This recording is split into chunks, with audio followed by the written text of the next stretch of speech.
dalam pada itu Empu Songgondaru yang ragu-ragu tidak dapat menahan hatinya lagi. Karena itu maka ia pun kemudian menganggukkan kepalanya dalam-dalam sambil berkata, "Ampun tuanku, bukan maksud hamba untuk mengurangi niat tuanku. Tapi hamba hanya ingin menyarankan agar tuanku melakukannya di siang hari. Jika harimau itu datang sebelum gelap, hamba tidak akan bersikap lain kecuali mempersilahkan tuanku melakukannya. Karena hamba yakin bahwa tuanku akan dapat membunuh seekor harimau yang betapapun juga besarnya. Hamba masih ingat bahwa tuanku adalah seorang pemburu yang jauh lebih baik daripada hamba.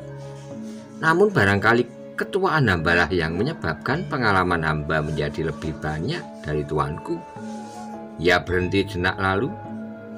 "Tuanku, hamba mohon jangan tuanku melakukannya di malam hari." Ranggawuni tertawa katanya, "Tentu kau membujukku agar aku melakukannya di siang hari, karena harimau itu tentu tidak akan datang sebelum gelap. Sungguh bukan maksud hamba tuanku. Aku mengerti, Empu, kau ingin mencegah aku melakukannya. Dan aku mengerti bukan semata-mata karena kau merasa lebih baik daripadaku, tapi benar-benar kau mencemaskan nasibku. Setelah kau sendiri mengalaminya dan terluka hampir di seluruh tubuhmu."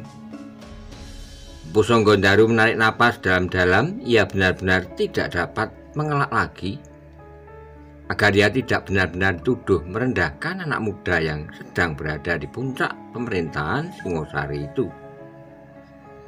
Bahkan Lembu Ampal pun rasa-rasanya menjadi bertambah bingung. Nampaknya Ranggawuni benar-benar tidak dapat dicegahnya lagi. Meskipun demikian ia masih mencobanya, katanya, "Tuanku, sebaiknya memperhatikan setiap saran. Empu Songgondaru bukan seorang pemburu yang baru kemarin berada di antara binatang buas.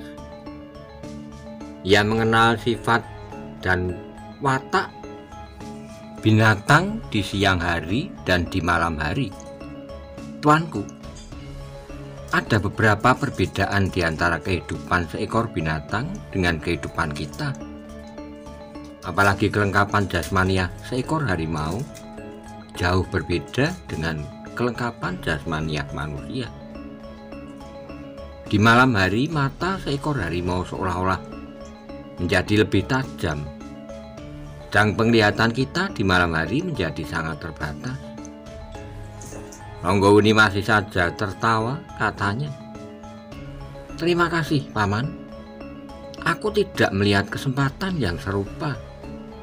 Di kesempatan lain, sekali lagi yang Paman cemaskan itu mungkin tidak akan terjadi, karena tidak ada seekor harimau pun yang datang di tempat ini. Tapi jika seekor harimau itu datang, barulah Paman dapat memikirkan semua kemungkinan yang dapat terjadi." "Hamba mengerti, tuanku. Tetapi tuanku adalah pusar perhatian seluruh rakyat Singosari. Mungkin di Singosari ada 1000 atau lebih pemburu yang tidak setangkas tuanku. Tapi hamba tidak akan membuang waktu untuk mencegahnya, karena mereka tidak merupakan tumpuan harapan seluruh rakyat."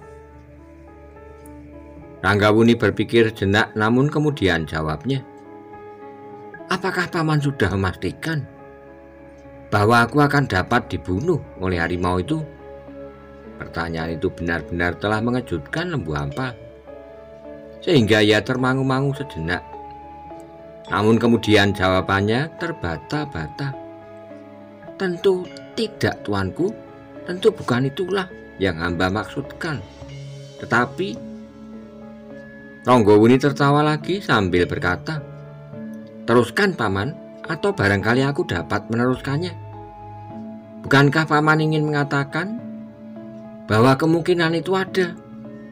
Lembu Ampal tidak menjawab, tetapi kepalanya sajalah yang terangguk-angguk. "Paman," berkata Ranggawuni, Tentu aku masih ingin tetap hidup. Aku masih ingin mengabdikan diriku bagi Nyi Singosari. Karena itulah, maka paman jangan cemas. Aku mengharap mudah-mudahan aku dapat menangkap harimau itu dengan cara yang sama yang dilakukan oleh Empu Songgondaru.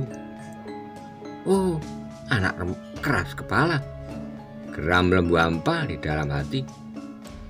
Tapi ia tidak dapat mengatakannya. Yang terloncat dari bibirnya adalah, "Tetapi tuanku, bukankah hamba dan adinda tuanku diperkenankan menyaksikan perkelahian itu dari dekat?" "Terserahlah pada paman. Paman dapat melihat dari dekat jika hal itu terjadi. Jika setelah semalam suntuk kita menunggu dan tidak ada seekor tikus pun yang mendekat, maka paman sudah tentu tidak akan dapat melihat perkelahian yang manapun juga." Lembu Ampal mengangguk-angguk, katanya, "Jika tuanku memang sudah berniat bulat untuk melakukannya, maka kami tidak akan dapat berbuat apa-apa kecuali menyaksikan apa yang akan terjadi. Ya, dan yang akan terjadi itu masih tergantung sekali dengan hadir atau tidaknya harimau yang seekor lagi itu." "Baiklah tuanku," berkata Empu Songgondaru kemudian. "Namun sebagai pengalaman dapatlah hamba katakan bahwa harimau ini sangat buas dan liar, sehingga aku pun harus berkelahi dengan buas dan liar pula." "Aku mengerti paman. Aku sudah melihat bagaimana paman membanting harimau itu pada sebatang pohon. Ya, dan di siang hari semuanya itu dapat hamba lakukan dengan mudah. Tetapi hamba tidak tahu apakah hamba dapat melakukannya di malam hari. Aku akan mencobanya. Sudahlah, marilah kita beristirahat sejenak. Malam nanti aku akan berada di tempat ini atau di tempat aku mengintai perkelahian Empu Songgondaru itu." Empu Songgondaru mengangguk-angguk. "Marilah, aku minta biarlah harimau itu berada di tempatnya. Barangkali ada orang yang dapat kau perintahkan untuk menungguinya, agar tidak diganggu oleh binatang buas yang lain. Tapi apabila datang seekor harimau loreng yang lain, maka aku minta orang yang menungguinya dapat memberikan isyarat. Aku akan segera datang. Karena itu akan beristirahat di tempat yang tidak terlalu jauh." "Di lapangan rumput itu tuanku?" bertanya Empu Songgondaru. "Tidak, itu terlampau jauh. Aku akan berada di sekitar tempat ini bersama Adinda Maisa Cempaka dan Paman Lembu Ampal." Empu Songgondaru termangu-mangu sejenak, namun kemudian katanya, "Hamba akan berada di lapangan kecil itu, tetapi malam nanti hamba akan berada di sini." "Baiklah, nah, siapakah yang akan menunggui harimau ini dan isyarat apakah yang akan diberikan?" "Kami membawa beberapa panah sendaren tuanku, dan biarlah cantrik hamba itulah yang menjaganya," jawab Empu Songgondaru. "Dan seorang kawan hamba," sahut Empu Baradatu. "Terima kasih, aku akan beristirahat sejenak sambil menunggu harimau itu di siang hari atau di malam hari." Empu Songgondaru pun kemudian mohon diri bersama Empu Baladatu, sementara cantriknya yang seorang dan pengawal Empu Baladatu menjaga tubuh harimau yang mati itu. "Nanti aku akan menyuruh kawanmu itu menggantikanmu dan pengawal Baladatu," berkata Empu Songgondaru kepada cantriknya.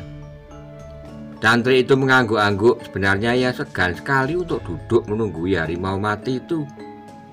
Tapi jika itu yang dikehendaki, apalagi atas perintah tuanku Ronggowuni, maka ia tidak akan dapat ingkar.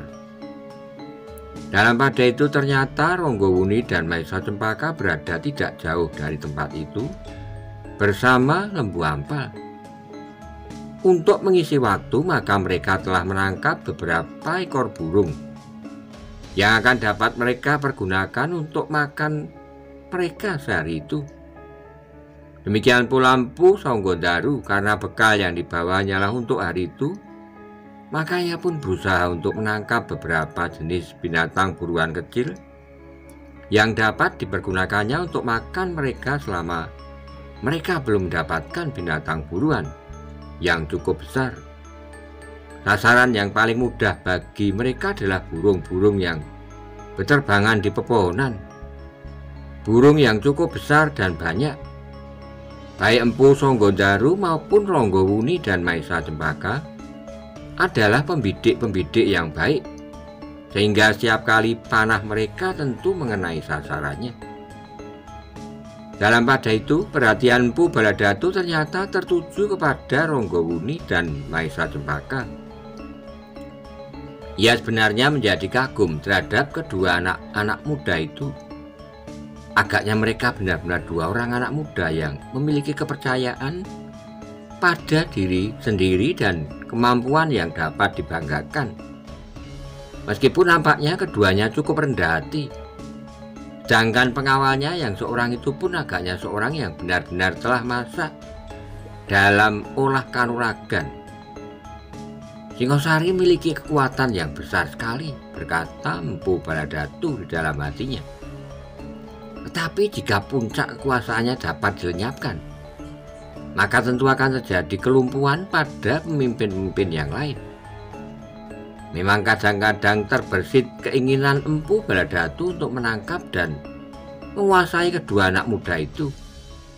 Dengan demikian ia akan dapat memaksakan beberapa kehendaknya terhadap Singosari. Namun agaknya hal itu tidak akan mungkin dapat dilakukannya. Ia bertiga dengan kedua pengawalnya tentu tidak akan dapat berbuat banyak melawan kedua anak muda itu beserta Lembu Hampa. Karena itu ia mengharap agar sesuatu terjadi atas Ranggawuni dengan harimau itu. Tanpa Ranggawuni, hati Maesa Cempaka tentu sudah menjadi hambar. Sementara itu Empu Sanggondaru dan cantriknya yang seorang telah mendapatkan beberapa ekor burung.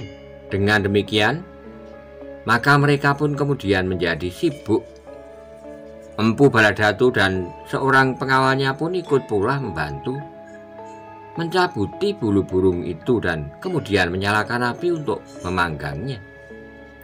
Hal yang serupa dilakukan pula oleh Ranggawuni, Maesa Cempaka, dan Lembu Hampa sambil menunggu isyarat dari kedua orang yang menunggui harimau itu. Tetapi sampai matahari menjadi semakin rendah, tidak ada seekor binatang pun yang mendekati harimau mati itu, apalagi seekor harimau. Menjelang senja, maka Empu Sanggondaru telah mengirimkan cantriknya yang seorang dan pengawal Empu Baladatu yang lain untuk menggantikan kedua kawannya dengan pesan dan pengalaman seperti yang harus dilakukan oleh kedua kawannya yang lain. Malam nanti aku akan berada di sana pula, berkata Empu Sanggondaru. Sementara itu Empu Sanggondaru dan Empu Baladatu sempat beristirahat sejenak. Namun kemudian mereka pun segera mempersiapkan diri pula. Nampaknya cahaya langit menjadi semakin merah dan hutan itu pun menjadi semakin suram. Mudah-mudahan harimau itu tidak sepasang, desis Empu Sanggondaru, meskipun ia tidak yakin pada kata-katanya.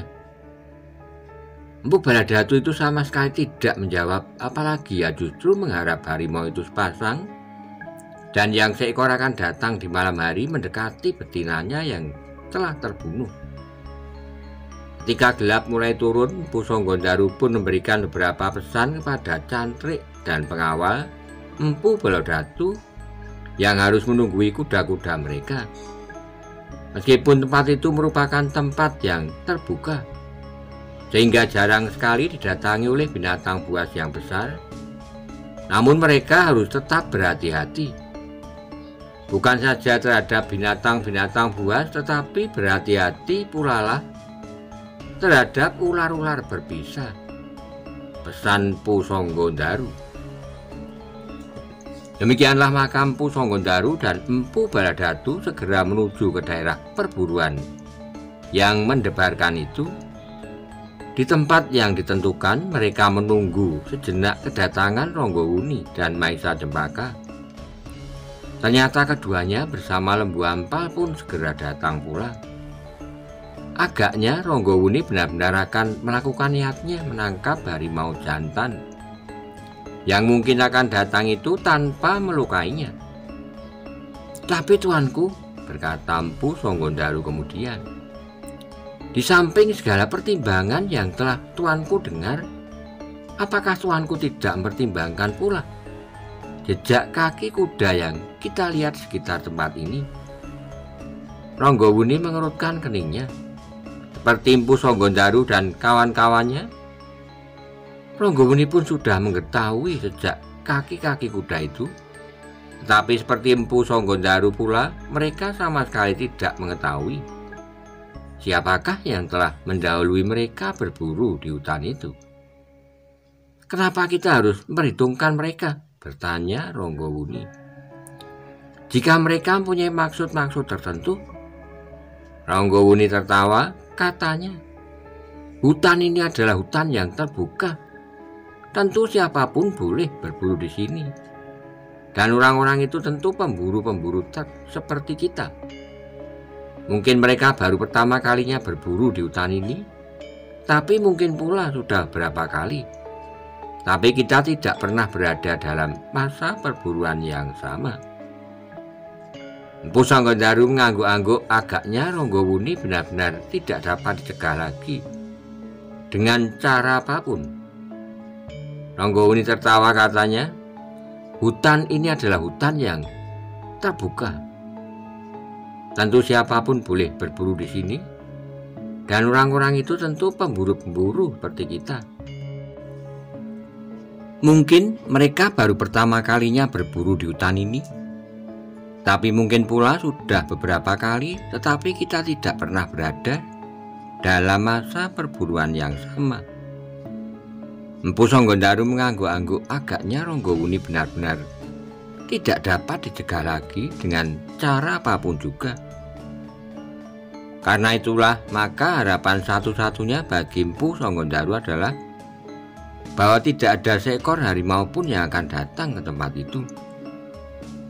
Dengan tegangnya, maka mereka pun kemudian mencari tempat persembunyian masing-masing, menunggui bangkai harimau yang masih tetap di tempatnya.